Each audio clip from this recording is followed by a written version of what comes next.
اللجن اللجن اللجن اللجن يا مولا اللجن اللجن اللجن اللجن اللجن اللجن اللجن يا صاحب السماء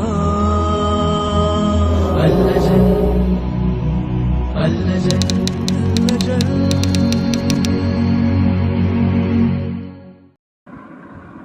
سب سے پہلے آج ہماری گفتگو عقائد ہی کے موضوع پر ہوگی، اور انشاءاللہ آج جس حد تک ہمیں ضرورت ہوتی ہے عقلی طور پر بھی توحید کے لیے، تو اس کی دلیلیں چند ایک صرف آج بیان کر دی جائیں گی۔ اچھا، علماء نے ایک توحید کی گفتگو کو ذکر کرنے سے پہلے ایک اور گفتگو ذکر کی ہے، وہ ہے کہ توحید یہ جو اصول دین ہے، اصول دین پر اعتقاد رکھنا ہمارے لیے واجب ہے۔ یہ ہمیں کیسے پتہ چلا؟ اس کے لیے ہمارے پاس کیا دلیل ہے کہ ہمارے لیے اصول دین پر اعتقاد رکھنا واجب ہے؟ تو علماء نے کہا اس کے لیے دو عقلی دلیلیں ہیں، دو شرعی دلیلیں ہیں۔ دو عقلی دلیلیں، دو شرعی دلیلیں، ان دلیلوں سے ہمیں یہ بات پتہ چل جائے گی کہ اصول دین پر اعتقاد رکھنا ہمارے لیے واجب ہے۔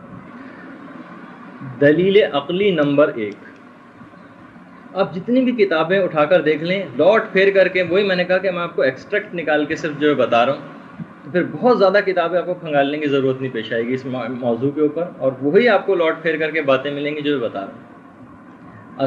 اصول دین کے لیے، اصول دین پر اعتقاد رکھنا واجب ہے، اور اس کے لیے دلیل عقلی نمبر 1، خدا ہمارا منعم حقیقی ہے، اسی نے ہم کو نعمتیں دی ہیں۔ ہم دیکھتے ہیں کہ ہمارے پاس تمام کی ہر قسم کی نعمتیں موجود ہیں۔ اچھا، عقلی طور پر یہ بات ضروری ہے، آپ مذہب کو بھی چاہے نکال دیں، کہ جو کوئی بھی آپ کو نعمت دے، نعمت دینے والے کا شکریہ ادا کرنا ضروری ہے۔ تمام دنیا کی قوموں کو آپ اٹھا کے دیکھ لیں، جن چاہے ان میں اسلام موجود ہو یا نہ ہو، وہاں عقلی طور پر یہ بات ضرور پائی جاتی ہے کہ اگر کوئی نعمت دے تو اس کا شکریہ ادا کرنا عقلاً واجب ہے۔ اچھا، لیکن علماء، اب ہم دیکھتے ہیں کہ ہمارے پاس تمام نعمتیں تو موجود ہیں، تو شکر ادا کرنا تو ہم پر واجب ہو گیا، لیکن شکر سے قبل ہمیشہ مشکور کی معرفت ضروری ہوتی ہے۔ بھائی آپ کو پتہ تو ہونا چاہیے نعمتیں آپ کو دی کس نے۔ شکر سے قبل کیونکہ مشکور کی معرفت ضروری ہے، لہذا خود بخود اصول دین کے اوپر کی معرفت رکھنا وہ ہمارے لیے واجب قرار پایا۔ یعنی سب سے پہلے تو یعنی اصول دین سے مراد وہی وجود خدا اور توحید، اس کے اوپر اعتقاد رکھنا ضروری ہوا ہمارا۔ دلیل کی معرفت اس نقصان کو دفع کرنے کے لیے ضروری ہے جو اختلافات مذاہب کی وجہ سے لوگوں کو لاحق ہوتا ہے۔ بھائی آپ جب بھی انسان معاشرے کے اندر ہوتا ہے، وہ دیکھتا ہے اتنے سارے مذہب موجود ہیں، اب ان میں سے کون سا حق ہے؟ تو اصول دین کی معرفت اس خوف کو دفع کرنے کے لیے ضروری ہے جو اختلافات مذاہب کی وجہ سے لاحق ہوتا ہے، کیونکہ عقلی طور پر اگر کوئی شخص معمولی سی توجہ نفس کر کے اپنے آپ کو اس الجھن اور اس کیفیت سے نکال سکے جو اختلافات مذاہب کی وجہ سے لاحق ہوتی ہے لوگوں، بھائی کون سا مذہب صحیح، اور ذرا سی اگر ادنا سی توجہ نفس کر لے، وہ تھوڑی سی فکر کر لے تو، اور پھر بھی فکر نہ کرے، تو تمام عقلاء اس کی مذمت کریں گے۔ جب وہ کہیں گے بھائی جب تم اپنے آپ کو اس الجھن سے نجات دلا سکتے تھے تھوڑی سی فکر کر کے، تم نے اپنے آپ کو کیوں اس فکر سے نجات نہیں دلائی؟ تو اصول دین کی معرفت اس خوف کو دفع کرنے کے لیے ضروری ہے کہ جو اختلافات مذاہب کی وجہ سے لوگوں کو لاحق ہوتا ہے۔ یہ دوسری دلیل عقلی، تمام عقلاء کہیں گے کہ معمولی سی اگر توجہ نفس کر کے اپنے آپ کو کسی پریشانی سے تم بچا سکتے ہو تو عقلاً واجب ہے کہ بچاؤ۔ تو کیونکہ اختلافات مذاہب کی وجہ سے پریشانی لاحق ہوتی ہے لوگوں کو، کون سا مذہب صحیح، تھوڑی سی اگر توجہ نفس کر لی جائے تو اس سے وہ پریشانی دور ہو سکتی ہے عقلی طور پر، لہٰذا عقلاً یہ واجب ہو کہ اس کی معرفت آپ حاصل کریں۔ اصول دین کی دیکھیے دو عقلی دلیلیں میں نے بتا دی، اب دو شرعی دلیلیں بھی۔ دلیل شرعی نمبر 1، قرآن کی ایک آیت ایسی ہے، اور واقعی دیکھیے جہاں اب یہیں سے بات پتہ چلتی ہے کہ علماء کی کس حد تک انسان کو ضرورت ہوتی ہے، اور کبھی بھی علماء کے بغیر آدمی سمجھ ہی نہیں سکتا۔ مثلا قرآن کی آیت جو دلیل کے طور پر، فَعْلَمْ أَنَّهُ لَا إِلَهَ إِلَّا اللَّهُ، فَعْلَمْ تمہارے لیے علم حاصل کرنا واجب ہے۔ فَعْلَمْ کے اندر صیغہ امر ہے، واجب ہے تمہارے لیے کہ أَنَّهُ لَا إِلَهَ إِلَّا اللَّهُ، خدا کے علاوہ اور کوئی معبود نہیں۔ اچھا دیکھیے یہ ایک اس کے اندر کیا ہے اس آیت کے اندر، لیکن اس آیت کے اندر تو صرف اور صرف توحید کی معرفت واجب قرار پائی ہے، اس کے اندر بقیہ تو کسی چیز کا تذکرہ ہی نہیں۔ علماء نے کہا نہیں، چاروں بقیہ اصول دین کی چیزوں کا تذکرہ اسی آیت میں موجود ہے. دیکھیے کس طریقے سے آیت میں کیا چیز ہے، فَعْلَمْ، اے لوگو تم پر اس چیز کا علم حاصل کرنا ضروری ہے کہ انہ لا الہ الا اللہ، خدا کے سوا کوئی معبود نہیں. اچھا اس میں توحید تو آ گئی.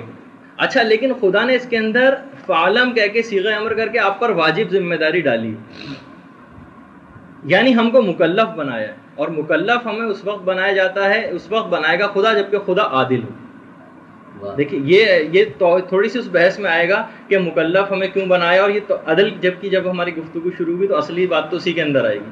لیکن کیونکہ خدا نے واجب ذمہ داری ہم کو مکلف بنائے، تکلیف شرعی عائد کی ہیں، تو لہٰذا عدل تو خود بخود ثابت ہو گیا اس سے. اچھا جب ہم پر تکلیف شرعی ڈالی ہے تو تکلیف شرعی کو بتانے والا کوئی مبلغ بھی ضروری ہے، تو خود بخود نبوت کی معرفت اسی آیت سے واجب قرار پائی.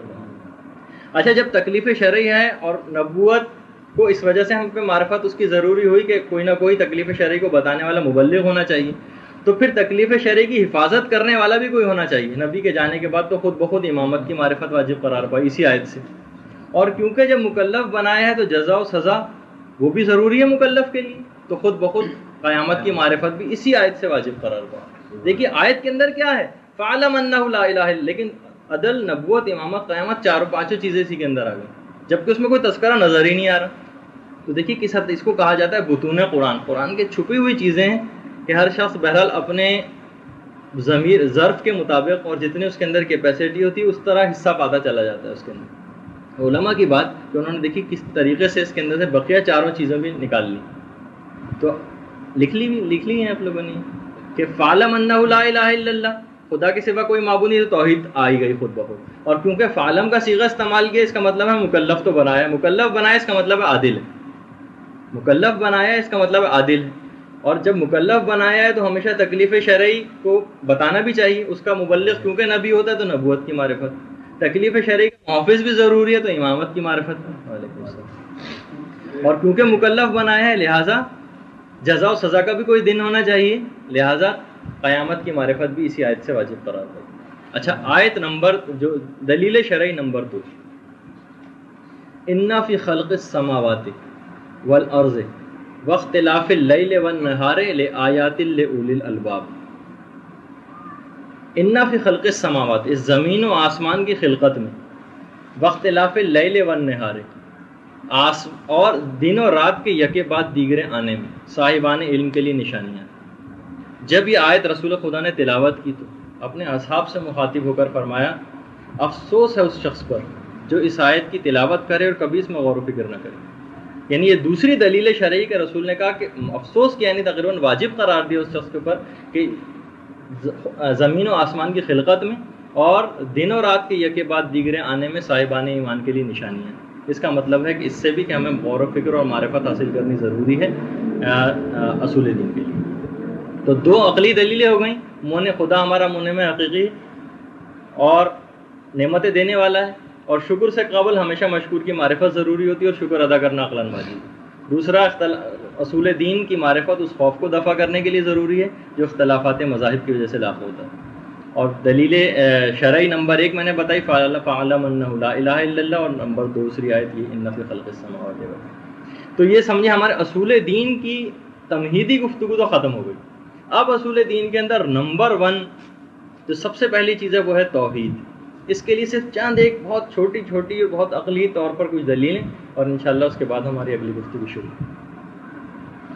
سب سے پہلے ہمیں یہ بات تو پتہ چلے کہ خدا کو ایک ماننے سے ہمیں فائدہ کیا ملے گا. ایک حدیث ہے جو کہ حضرت ابن عباس رضی اللہ تعالی عنہ سے مروی، مفسر قرآن جن کو کہا جاتا ہے ابن عباس. ابن عباس فرماتے ہیں کہ جناب رسول خدا نے فرمایا کہ قیامت کے دن ایک گروہ کو لایا جائے گا اور خدا کہے گا کہ اس گروہ نے کیونکہ بہت زیادہ گناہ کیے ہیں لہٰذا ان کو جہنم کے اندر بھیج دو. جب ان کو فرشتے جہنم کی طرف لے جانے لگیں گے اس گروہ کو، تو وہ گروہ یہ کہے گا کہ پروردگارا کیا تو ہماری اس زبان کو جلائے گا جس نے تیری وحدانیت کا اقرار کیا ہے؟ کیا تو ہماری اس چہرے کو ہمارے جلائے گا جو تیرے لیے سجدہ کیا کرتے تھے زمین پر؟ کیا پروردگارا تو ہمارے ان ہاتھوں کو جلائے گا کہ جو تیرے لیے دعا کے لیے آسمان کی طرف بلند ہوتے تھے، تو پروردگار کی طرف سے آواز آئی گی، اے لوگو تم نے گناہ بھی تو کیے ہیں، اس کی پاداش میں تم کو جہنم بھیجا جا رہا ہے۔ اب وہ افراد پلٹ کر خدا سے سوال کریں گے، پروردگارہ یہ بتا کہ ہمارے گناہ زیادہ بڑے ہیں یا تیری وحدانیت کا اقرار زیادہ بڑا ہے؟ پروردگار کہے گا میری وحدانیت کا اقرار۔ وہ لوگ یہ کہیں گے کہ پروردگارہ یہ بتا کہ ہمارے تیری رحمت زیادہ وسیع ہے یا ہمارے گناہ؟ پروردگار کہے گا یقیناً میری رحمت زیادہ وسیع ہے۔ اس کے بعد وہ ایک جملہ کہیں گے کہ پروردگارہ بس پھر تیرے لیے زیادہ سزاوار یہی ہے کہ تو ہم کو معاف کر دے۔ پھر خدا فرشتوں سے مخاطب کر کے کہے گا کہ ان کو جنت میں لے جاؤ، کیونکہ مجھے اپنے عزت و جلال کی قسم کہ جو بھی میری وحدانیت کا اقرار کرتا ہے اس کو میں کبھی آتش جہنم کے اندر نہیں جلاؤں گا۔ تو اتنا زیادہ اس چیز کا ثواب ہے خدا کو ایک ماننے کا۔ اچھا، لیکن یہ ایک ماننا، یہ جو اتنا زیادہ آپ نے ثواب سنا کہ فرشتوں جو مکالمے سنے آدمیوں کے درمیان اور خدا کے درمیان جو ہوئے، اور اتنا زیادہ خدا نے قسم کھا کے کہا کہ میں اپنے مواحد کو کبھی بھی آتش جہنم کے اندر نہیں جلاؤں گا جو مجھے ایک مانتا ہوگا۔ علماء نے کہا کہ دیکھیے جتنے زرتشت جو مذہب ہے وہ بھی خدا کو ایک مانتے ہیں، اور زیادہ ڈیپ اگر ہم جائیں تو عیسائی بھی خدا کو ایک مانتے ہیں، یہودی بھی خدا کو ایک مانتے ہیں۔ تو تمام خدا کے صرف خدا کو ایک ماننے میں تو سارے شریک ہیں، تو ہمیں کیا خصوصیت ہے؟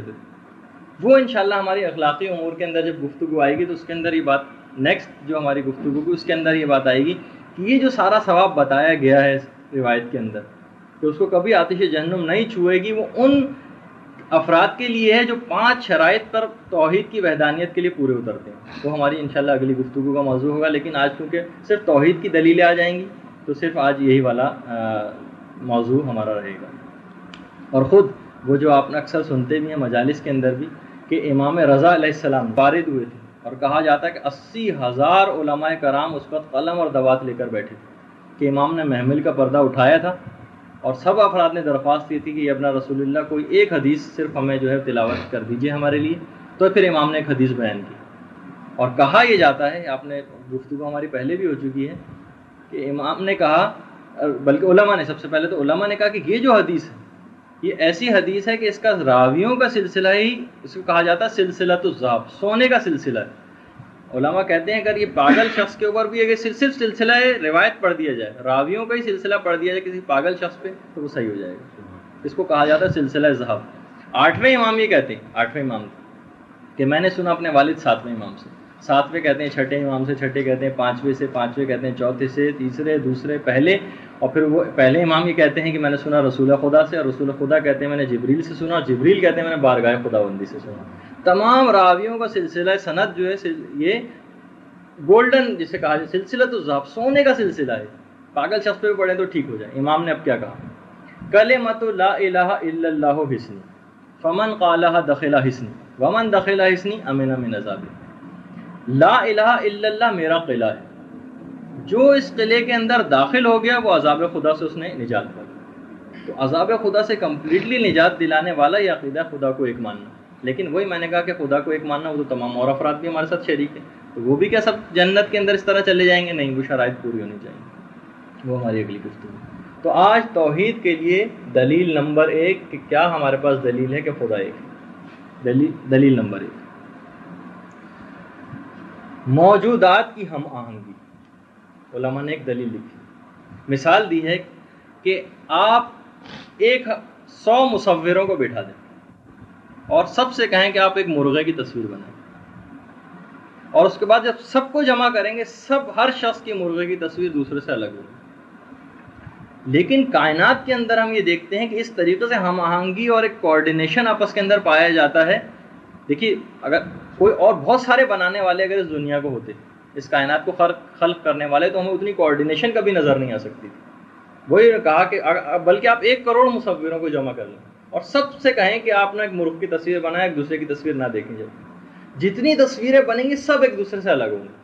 بالکل عقلی طور پر ہے کہ کیونکہ ہمیں جتنے بھی کائنات کے اندر چیزیں پائی جاتی ہیں ان میں خاص قسم کی ایک وحدانیت اور کوارڈینیشن پائی جاتی ہے، اور وہ وحدت نظام یہ علماء کی ایک بہت بڑی دلیل ہے، اور اتنی موٹی موٹی کتابیں صرف اس بات پہ لکھی ہیں وحدت نظام پہ۔ وحدت نظام سے خدا کی جو ہے توحید ثابت ہوتی ہے۔ اگر کئی بنانے والے ہوتے تو اس کے اندر بہت قسم کا خلفشار اور ٹکراؤ پایا جاتا ہے۔ اچھا یہ کس طریقے سے؟ دیکھیے قرآن کی ایک آیت ہے، اکثر آپ نے سنی ہوگی، لیکن اس کے اندر ایک منطق کی جو دلیل ہے وہ کبھی نہیں سنی ہو شاید. لَوْ كَانُوا فِيهِمَا آلِهَةٌ إِلَّا اللَّهُ لَفَسَدَتَا. اگر اس کائنات کو بنانے والے دو خدا ہوتے، خدا کے علاوہ کئی اور معبود بھی ہوتے، تو لفسدتا، کائنات تباہ ہو جاتی. دیکھیے اس آیت کے اندر دو چیزیں، اگر کئی بنانے والے ہوتے تو کائنات تباہ ہو جاتی. کتنی عام سی بات ہے، اکثر آپ سنتے ہیں نا کہ دو خدا ہوتے، دونوں میں جھگڑا ہو جاتا، دنیا رہ نہیں پاتی. لیکن اس کے پیچھے اصل میں کیا منطقی دلیل ہے قرآن کی وہ دیکھیے. پہلے میں ایک چھوٹی سی، کیونکہ کبھی کبھار تھوڑی سی اگر گفتگو معمول سے کچھ بلند بھی ہو جائے معیار میں تو برداشت کر لینا چاہیے. ہمارے منطق کے اندر ایک قاعدہ ہے کہ ہر جو بھی مثلا ایک جملہ ہوتا ہے اس میں ایک ہوتا ہے مقدمہ اور ایک ہوتا ہے تالی. دیکھیے یہ بہت باریک سی ایک بات ہے اور واقعی مزہ آئے گا سن کے. ایک ہوتا ہے مقدمہ اور ایک ہوتا ہے تالی. تالی جس طرح آپ تالی بجانے والے جو تالی، اسی طریقے سے اس کو بھی لکھا جاتا ہے. اگر مقدمہ تالی فوت ہو جائے تو مقدمہ بھی فوت ہو جاتا ہے. تالی اگر فاسد ہو جائے تو مقدمہ فاسد ہو جاتا ہے. مثال دی ہے علماء نے اس کی. اگر ہم کہیں سورج نکلا ہوا ہے لہذا دن موجود ہے، ہم اس کو الٹا کر کے بھی کہہ سکتے ہیں، کیونکہ دن نکلا ہوا ہے لہذا سورج موجود ہے. اور ہم ایک اور طریقے سے بھی کہہ سکتے ہیں کیونکہ دن نہیں نکلا ہوا ہے لہذا سورج بھی نہیں ہے. دیکھیے ایک بات کو کتنے طریقوں سے ہم نے کہا، یعنی اگر ہم ایک بھی چیز اس میں سے نکال دیں، سورج نکلا ہوا ہے لہذا دن موجود ہے، تو پہلی سورج نکلا ہوا سے کہتے ہیں مقدمہ، اور دن موجود ہے یہ چیز ہے تالی. اگر تالی فاسد ہو جائے تو مقدمہ بھی فاسد ہو جاتا ہے. تو قرآن میں خدا نے کہا کہ اگر اس کائنات کو بنانے والے کئی خدا ہوتے تو کائنات فنا ہو جاتی.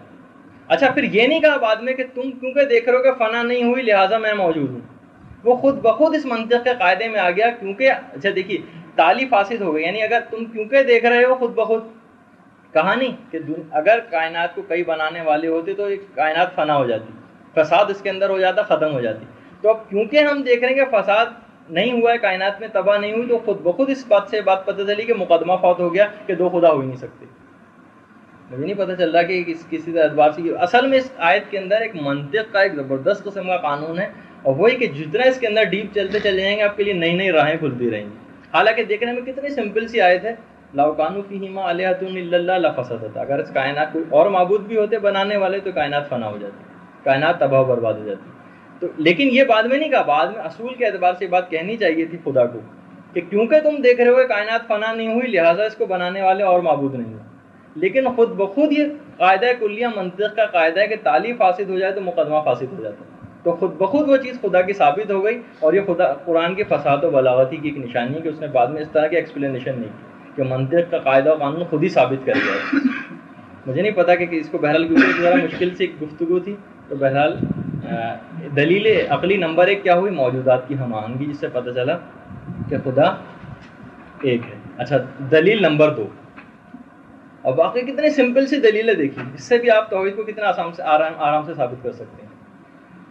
واحد ہونے میں کمال ہے، شراکت میں نقص ہے، اور خدا ہر نقص سے پاک ہے. دیکھیے واحد ہونے میں ہمیشہ کمال کی بات ہوتی ہے کہ آدمی بالکل یکتا ہو. شراکت میں نقص ہوتا ہے، بھائی آپ جو کام کر سکتے ہیں، اگر آپ شریک ہو تو کبھی آپ بینک سے پیسہ نہیں نکلوا سکتے ایک جب تک کہ دوسرے کے سگنیچر نہ، اس میں بہرحال ایک نقص پایا جاتا ہے. تو واحد ہونے میں کمال ہے، شراکت میں نقص ہے، اور خدا ہر نقص سے پاک ہے. تو خود بخود ثابت ہو گیا کہ خدا ایک ہے. اچھا تیسری دلیل، بہت ہی چھوٹی سی عام سی دلیل. اگر مثلا فرض کر لیتے ہیں ہم دو خدا ہوتے تو دونوں محدود ہو جاتے. بھائی کہا جاتا ہے، بھائی دیکھیے ایک عقلی طور پہ بھی بات ہے کہ اگر آپ کسی معمار سے کہیں، مکان بنانے والے سے، 2 لامحدود مکان بنا دو، تو کیا ممکن ہے؟ عقلی طور پر ممکن ہی نہیں. اگر مثلا جب آپ کہیں گے مثلا ایک مکان یہاں سے یہاں تک ہوگا، پھر یہاں سے جو ہے وہ دوسرا مکان شروع ہوگا، دونوں محدود ہو جائیں گے. تو اس سے یہ اگر 2 خدا ہوتے تو دونوں محدود ہو جاتے، جو محدود ہو جائے وہ خدا ہو ہی نہیں سکتا. یہ تیسری ہماری دلیل ہے. بلکہ علماء نے ایک اور اس کی دلیل دی، لیکن فلسفے کی کیونکہ بات ہے وہ میں صرف بتا کے گزر جاؤں. 2 خدا ہوتے تو دونوں مرکب ہو جاتے، اور مرکب جو ہے وہ خدا نہیں ہو سکتا. لیکن اس بات کو چھوڑیے. اگلی دلیل، اگر دو خدا ہوتے تو یہ بات یاد رکھیں، ہم دو اس وقت کہتے ہیں جب ایک موجود ہو، پھر درمیان میں حد فاصل ہو، پھر دوسری چیز ہو. کیونکہ اگر درمیان میں کوئی حد فاصل نہیں ہے تو آپ کبھی بھی دو ہی نہیں کہہ سکتے کہ یہ چیزیں دو ہیں. کوئی چیزیں اس حد تک مکس ہو جائیں آپس کے اندر تو کبھی آپ کہہ سکتے ہیں کہ دو ہیں نہیں، کوئی نہ کوئی حد فاصل بیچ میں ہوتی ہے. تو علماء نے کہا کہ اگر دو خدا ہوتے تو خدا کیونکہ ہمیشہ سے ہیں تو ان کے درمیان وہ حد فاصل بھی ہمیشہ سے ہوتی، اور خدا کیونکہ قدیم ہے تو وہ حد فاصل بھی قدیم ہو جاتی، اور قدیم جو ہے وہ کبھی خدا کے علاوہ کوئی چیز نہیں ہو سکتی. دیکھیے بڑے اس میں ڈیپ قسم کی بات ہے. جب آپ کہیں گے کہ دو خدا ہیں تو یقیناً درمیان میں کوئی حد بھی ہونی چاہیے. بھائی یہاں آتے کہ خدا ہے وہ تو محدود ہو گیا، وہ تو مان لیا، لیکن ان کے درمیان حد فاصل بھی ضروری ہے. تو وہ حد فاصل بھی اس کا مطلب ہمیشہ سے ہوگی. تو جو قدیم ہے وہ صرف خدا کی ذات ہوتی ہے، وہ حد فاصل کے بھی قدیم نہیں ہو سکتی. مشکل ہے بات، لیکن بہرحال آرام سے سمجھ آ جاتی ہے. اگلی دلیل جو علماء نے دی کہ کسی اور خدا کا اپنے علاوہ کسی اور کو ظاہر نہ، کسی اور خدا کا اپنے آپ کو ظاہر نہ کرنا ہی خود دلیل ہے کہ خدا ہے. ہم دیکھتے آ رہے ہیں کہ جتنے بھی حضرت آدم سے لے کر دنیا کی پیدائش سے لے کر آج تک جتنے بھی پیغمبر بھیجے ہوئے وہ صرف ایک ہی خدا کی بات کرتے رہے. ورنہ کبھی تو ایسا ہوتا کہ کوئی پیغمبر آتا اور وہ کسی اور خدا کی بات بتاتا. کیونکہ خدا کوئی اور خدا ہوتا تو یقیناً اس کی ذات کا تقاضا تھا کہ اپنے آپ کو ظاہر کرتا ہو.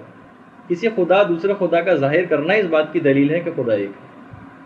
اور اگر کئی خدا ہوتے اور دوسرا خدا اپنے آپ کو ظاہر نہ کرتا تو مثلا ہو سکتا ہے ہمیں اس دوسرے خدا نے بنایا ہوتا. تو اصولاً ہمارے لیے عقلی اعتبار سے تو یہ بات واجب تھی کہ ہم اپنے ہی خدا کی عبادت کریں جس نے ہمیں پیدا کیا.